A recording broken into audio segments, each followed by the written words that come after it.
Imagine a world where this does not exist. Imagine a world where this is your view every morning making breakfast. This does not exist. Nor does this. It's a once-in-a-lifetime experience if you see this.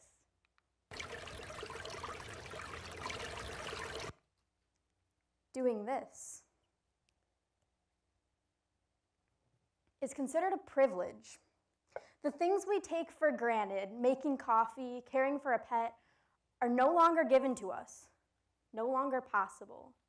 As unreal as this situation seems, this may be the near future fate of many cities across the globe. April 2018, Cape Town, South Africa is running out of water. Rations have decreased from 23 gallons a day to 13 gallons a day per household in the last 5 months. But this isn't just one problem facing a single developing nation. According to a 2015 NASA-led study, groundwater, which is a usually reliable source of fresh water, is now a highly stressed resource worldwide.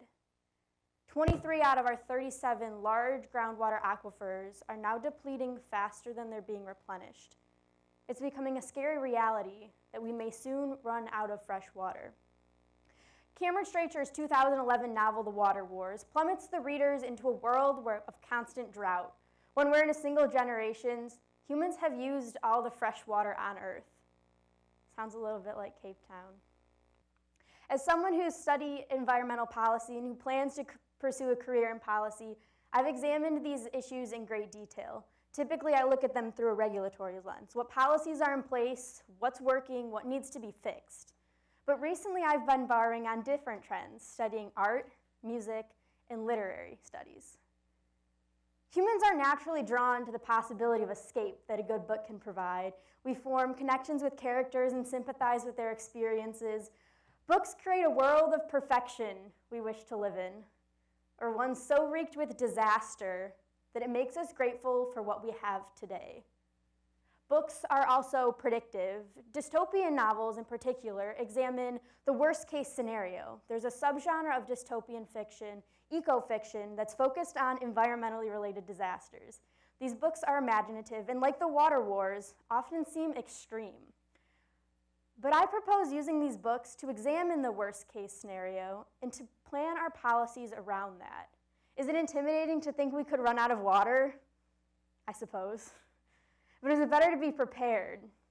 Absolutely.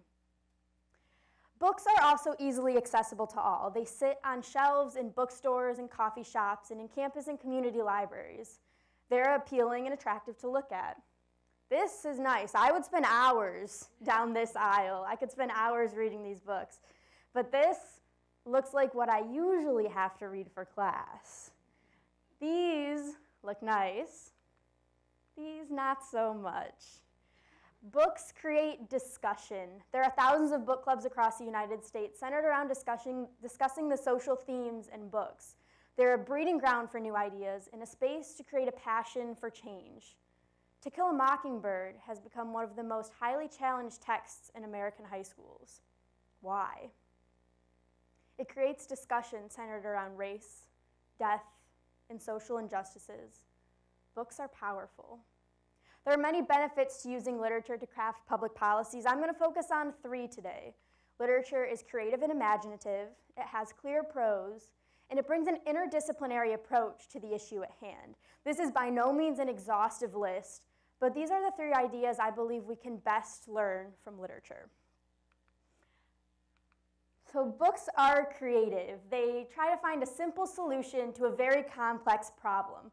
Policy, on the other hand, tries to find a blanket solution to the problem. It tries to find one way we can fix everything that has to do with that issue.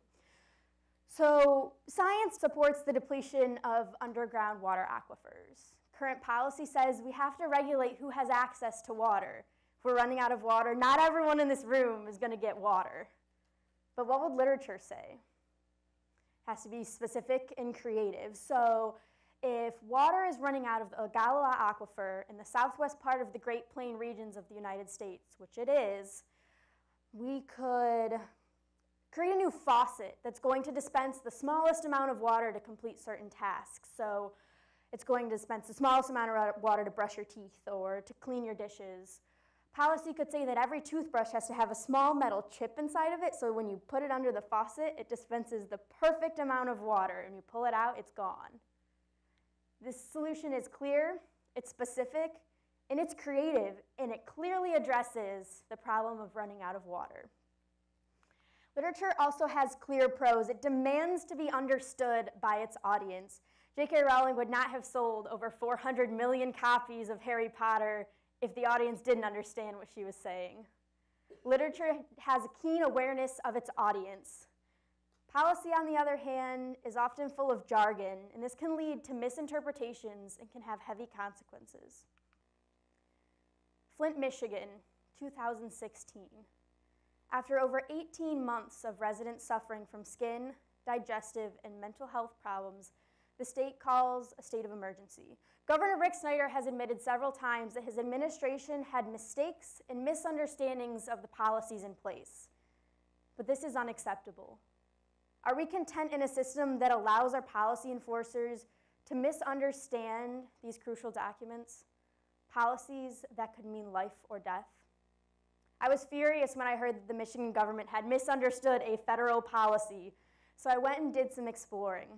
And I found in the Federal Code of Regulations, among parts and sections and subparts and headings and a whole bunch of stuff, the regulation for control of lead and copper in different sized water systems.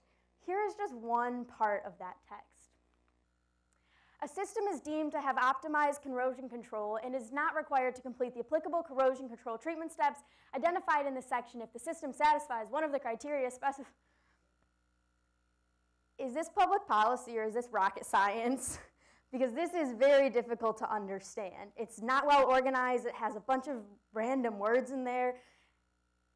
This is what politicians have to sort through to find the true meaning of a policy.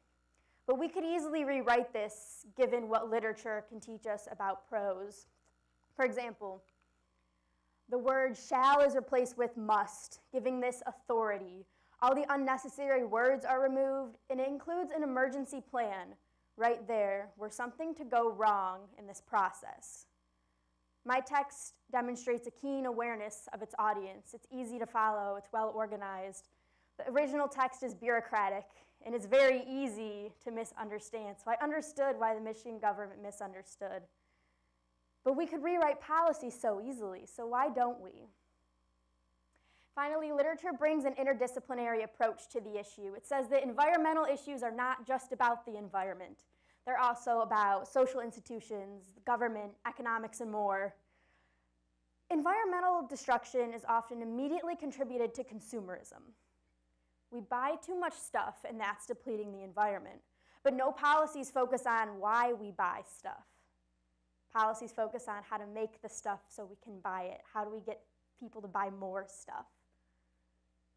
Humans form relationships based on stuff. Our new car is the hot topic of the conversation, or our new shoes, our new dress, our new iPhone. We're replacing human connection with things. We see this in a variety of works of literature where the main characters' relationships are based on money, power, and exploitation. Margaret Atwood's Oryx and Crake is a great example of this. The main characters, which are humans, their relationships are based on money, greed, carelessness, and using each other. Their society is a disaster. There's only one person left living on Earth. But then the Crakers, an engineered species of human-like creatures, are completely different. They don't have any money. They don't buy anything. Their relationships are based on what is inside themselves and who and what is around them. And they live in harmony, and they're happy. We could greatly benefit from policies that focus on creating spaces to spend time together, creating more parks, preserving natural areas, maybe a walking or biking or hiking trail, so we can spend time together and form community based on personality and relationships, not based on things. So I leave you with a challenge. Next time you read a book, whether that be a dystopian novel or another genre of fiction or any genre, think about it differently. Instead of longing for that perfect aspect of fictitious society, try putting it into action in your daily life. Take Harry Potter and use more kindness and loyalty in forming your relationships. Take the Hunger Games and see environmental disasters as a way to combat against habitat destruction. Or take the series of unfortunate events and pursue the message of perseverance in the face of immense challenge. It may be tedious to put these books into action, but you may start a new movement for social change. We'll never know unless we try. So read on, and let's change the world. Thank you.